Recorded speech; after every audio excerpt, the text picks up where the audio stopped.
Bonjour à tous, bienvenue sur la chaîne Ninon Petra Studio.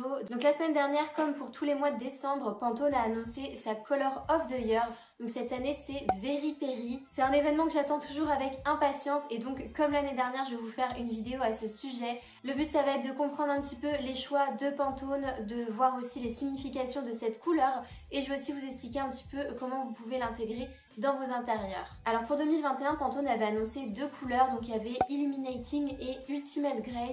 Donc je vous avais déjà fait une vidéo à ce sujet, j'avais adoré la tournée, donc on va refaire un petit peu la même chose cette année. Alors avant toute chose, je voulais reparler de Pantone puisque je pense qu'il y en a qui connaissent pas forcément cette entreprise. Donc c'est une boîte américaine qui a été créée en 1866 et aujourd'hui on la qualifie de haute autorité de la couleur. Pantone, ils ont vraiment révolutionné la façon d'utiliser la couleur dans le design puisqu'ils ont permis de créer des normes d'impression. Donc en fait chaque couleur est référencée grâce à un code spécial, ce qui fait que les couleurs sont universelles. Donc là je vais prendre mon exemple à côté de mes vidéos sur YouTube, vous le savez peut-être, je suis styliste et directrice artistique et donc quand je fais fabriquer des produits à l'étranger, j'utilise toujours ce système de référence. Donc je demande par exemple à mon fournisseur cette teinte là et même si c'est un fournisseur qui est à l'autre bout du monde, du coup on aura exactement la même référence couleur. C'est un système qui est ultra répandu dans le design, que ce soit dans la mode, dans la déco, dans le packaging, dans le digital, dans la communication graphique et en fait ils ont différents systèmes en fonction du support d'impression, donc que ce soit du textile, du papier, du plastique, du mat ou du brillant, il y a toujours aussi des petites variantes. Donc la Color of the Year ça existe depuis 22 ans il me semble et en fait il y a une branche de l'entreprise Pantone qui est entièrement dédiée à la prospection et à l'analyse de tendance sur la couleur. C'est vrai que la couleur de l'année va avoir énormément d'influence et d'impact sur le milieu du design. Et avant ça, il y a forcément un gros travail d'analyse et prospection de tendance. L'idée, c'est de trouver les nouvelles influences de l'année. Et ils vont vraiment chercher l'inspiration partout. Donc ça peut être des nouvelles destinations de voyage, la mode, la déco, tous les supports de culture, les innovations dans la food, dans la tech, les événements sociétaux, les événements sportifs, le digital, le milieu de l'art, les nouveaux modes de vie, mais aussi le contexte économique et politique. Donc cette recherche, elle permet de capter l'air du temps, de prédire aussi un petit peu l'ambiance sur l'année et d'exprimer aussi ce que les consommateurs recherchent. Après, d'une manière générale, la prospection de couleurs, c'est quelque chose qui influe énormément sur les décisions d'achat dans les entreprises. C'est pour ça que chaque année, c'est un événement médiatique qui est toujours attendu avec impatience. Bon après depuis le Covid là ils se sont un peu calmés, cette année ils ont fait une annonce un petit peu plus sobre et minimaliste on va dire. Donc revenons-en à notre Very Peri, donc cette année c'est une teinte qui a été spécialement créée pour être ajoutée au catalogue Pantone. Donc Very Peri c'est un bleu qui est enrichi de sous-tons violet et rouge. Donc on y retrouve les qualités et l'universalité du bleu mais cette proposition elle est quand même un peu plus moderniste et innovante. On retrouve aussi l'excitation et l'énergie du rouge et donc ça fait de Very Peri une teinte qui est assez vive, joyeuse et dynamique. Je voulais commencer avec la signification de Pantone, donc ils ont donné eux-mêmes en annonçant la couleur. Donc ils nous parlent d'une curiosité audacieuse, d'une teinte qui pousserait à la créativité. En ce moment on vit dans une période de changement constant et cette teinte elle symboliserait la transition que nous sommes en train de vivre. C'est une projection vers un monde modifié dans lequel il y aurait de nouvelles possibilités et là on est vraiment sur une transformation à l'échelle mondiale. Suite aux différents confinements, on a tous été obligés de redéfinir un petit peu nos valeurs et notre normalité. Et pour eux, c'est à partir de ce moment-là que la vie physique et la vie digitale ont fusionné entre elles. Alors forcément, il y a une référence directe et très claire au métaverse qui, selon eux, nous pousse à la créativité.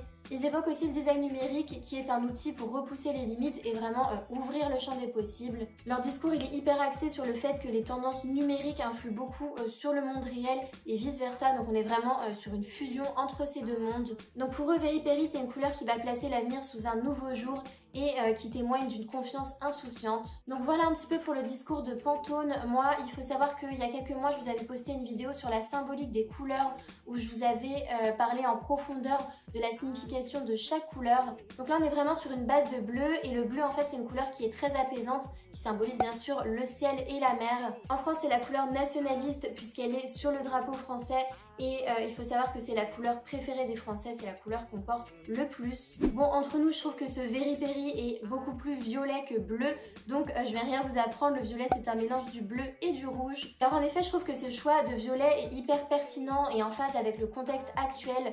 Donc même si le numérique est de plus en plus présent depuis des années, on ne fait que répéter la même chose depuis l'invention d'Internet, cette année avec la démocratisation du métaverse, On a vraiment l'impression qu'on est en train de passer au cap supérieur. Donc pour ça, je trouve que c'est un choix qui est assez pertinent. Mais je trouve que dans cette teinte, il y a aussi plein d'autres significations. Par exemple, le violet aux États-Unis, c'est une couleur qui symbolise le courage. C'est la couleur qu'il y a sur la Purple Heart. Donc c'est une médaille qu'on décerne aux soldats blessés et morts pendant la guerre. Donc c'est vraiment une symbolique qui est très propre aux États-Unis. Depuis quelques années, on remarque aussi qu'il y a un gros regain d'intérêt pour les croyances occultes et pour le mysticisme. Donc je pense pas que ce soit une coïncidence puisque dans leur discours, Pantone parle de cette confiance insouciante et je trouve qu'on revient beaucoup sur cette imagerie du rêve, de la naïveté et de la douceur. Le violet, c'est une couleur qui apaise l'esprit et qui a tendance à faire planer et je trouve que ça apporte plutôt bien son sens dans le contexte actuel puisque nos réalités sont complètement bousculées. On s'avance vers un futur qui est intangible et on sait pas forcément de quoi demain sera fait. Mais l'idée c'est que on y va et puis tout va bien se passer. Le violet c'est aussi synonyme de guérison, ça calme les anxiétés et le stress. Donc en soi c'est plutôt cohérent aussi avec la période actuelle. Alors pour ma part je trouve que le violet est une couleur plutôt exclusive et pas forcément facile à associer. Autrefois c'était une couleur qui était associée à la royauté et à la richesse puisque ça venait d'un colorant qui était plus compliqué à produire. Donc c'est pour ça que c'est une teinte qui était plutôt réservée à l'élite et aujourd'hui dans notre contexte actuel on va dire c'est une teinte qui permet vraiment d'exprimer sa personnalité et de montrer son côté unique. Alors en 2018 Pantone avait déjà choisi une teinte un petit peu dans la même ambiance, donc c'était la teinte ultraviolet et ils avaient qualifié cette couleur de dramatiquement provocante. Ils parlaient déjà d'une pensée visionnaire avec une grande orientation vers l'avenir.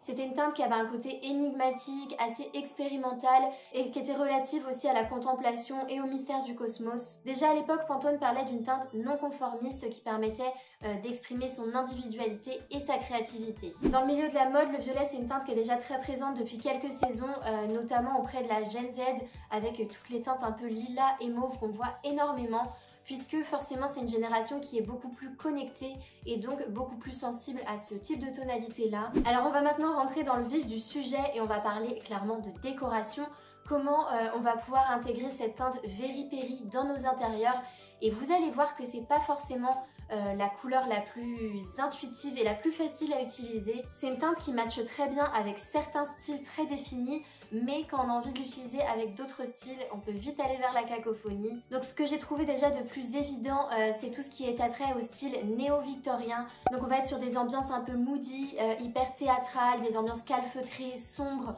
Ça matche très bien avec les codes des constructions anciennes, donc tout ce qui est moulure, simèse, cheminée ancienne, haut plafond. Le violet ça matche très bien aussi pour rappeler un peu l'univers art déco. Donc là n'hésitez pas à aller vers des matières plus capiteuses comme le velours frappé, le velours côtelé, le satin, les dorures aussi ou le cuir. Dans cette ambiance le violet il va vraiment fonctionner sur des pièces fortes mais aussi sur des imprimés à fond noir. Donc pour vous créer une décoration un peu intimiste et calfeutrée, je vous conseille de confronter le violet avec des couleurs qui ont la même énergie. Donc vous avez pour ça le vert bouteille, le bordeaux, le turquoise, le bleu nuit, le jaune moutarde. Ce sont des couleurs qui déploient à peu près la même énergie et qui vont très bien marcher, travailler ensemble. Donc dans un style complètement différent, on retrouve aussi l'utilisation du violet dans des intérieurs un peu arty, voire néo-Memphis. Donc là on va utiliser le violet d'une manière très franche, donc sur des grands aplats muraux ou alors sur des grosses pièces de mobilier. Donc essayez de privilégier du mobilier aux lignes courbes, donc des lignes un petit peu alvéolaires, assez naturelles, voire aussi des façades festonnées. Donc dans cette ambiance-là, on va confronter le violet avec d'autres teintes pastel. Donc ça peut être du bleu ciel, du rose pâle, du vert menthe, des jaunes très clairs aussi. Ça marche aussi avec des rouges orangés un peu plus vibrants. D'une manière générale, on est vraiment sur une gamme de couleurs qui est synthétique, mais pourtant assez féminine et qui va vraiment rappeler le côté numérique et digital.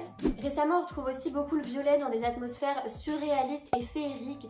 Je trouve que c'est un petit peu le côté Alice in Wonderland 2.0. Je me souviens au début de l'année, je vous avais fait une vidéo sur les 8 tendances pour 2021 et j'avais abordé cette tendance surréaliste qui était matérialisée par des ambiances en 3D. J'avais trouvé ça hyper intéressant puisqu'on retrouvait vraiment ce côté scénographique de la décoration et ça repoussait vraiment le champ des possibles. Après bien sûr ça reste quand même des inspirations qui sont tout à fait transposables dans la réalité et on retrouvait beaucoup ce violet qui était souvent confronté donc soit à des damiers, soit à des verts gazons, à des bleus ou des roses hyper punchy. C'est des gammes de deux couleurs qui sont hyper audacieuses et franchement pas faciles à utiliser dans un intérieur. Mais en tout cas, moi je trouve ça hyper inspirant, ça apporte vraiment cette vibe 80s et rétro-futuriste. Après, sur la décoration un peu plus conventionnelle, on remarque aussi un petit peu l'arrivée du violet, mais d'une façon assez timide. Et dans ce cas-là, il est souvent utilisé en petites touches pour réveiller des gammes de couleurs très sobres. Donc là, on va travailler sur des noirs, des blancs, des gris, des teintes très naturelles, et puis réveiller un petit peu cette ambiance avec un coussin, un fauteuil ou pourquoi pas un artwork violet. Finalement, je trouve que c'est une bonne idée puisque ça permet de commencer avec des petites touches et voir si c'est une couleur dont vous allez vous lasser ou pas. Donc faites attention tout de même à l'utilisation excessive du violet en décoration.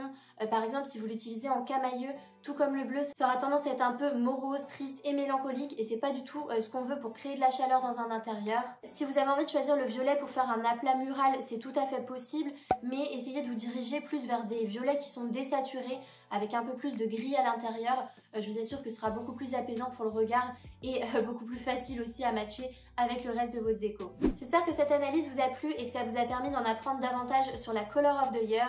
Moi je suis vraiment passionnée par la couleur, donc l'annonce de la Color of the Year par Pantone c'est vraiment quelque chose que j'attends tout le temps avec impatience. Mais il faut vraiment pas prendre ça comme une injonction au premier degré. Si vous n'aimez pas le violet, c'est pas grave. Il y a d'autres couleurs qui sont aussi tout autant dans l'air du temps. D'ailleurs pour finir, j'aimerais bien savoir si cette teinte Very Berry c'est quelque chose que vous appréciez ou pas.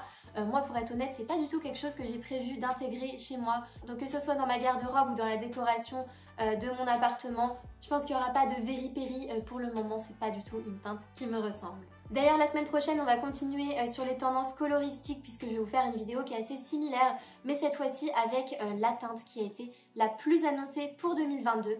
Donc si vous avez des suggestions, je vous laisse me les donner en commentaire. Et donc si vous n'êtes pas encore abonné à la chaîne Ninon Petra Studio, je vous invite à le faire tout de suite en cliquant sur le petit bouton. Vous pouvez aussi activer la cloche des notifications pour ne louper aucune nouvelle vidéo. Pour ceux qui ne me connaissent pas, je poste tous les dimanches à midi sur cette chaîne et vous pouvez aussi me suivre sur Instagram où je suis présente à peu près tous les jours. Je vous retrouve la semaine prochaine pour une nouvelle vidéo et en attendant, je vous souhaite de passer une très bonne semaine. À bientôt!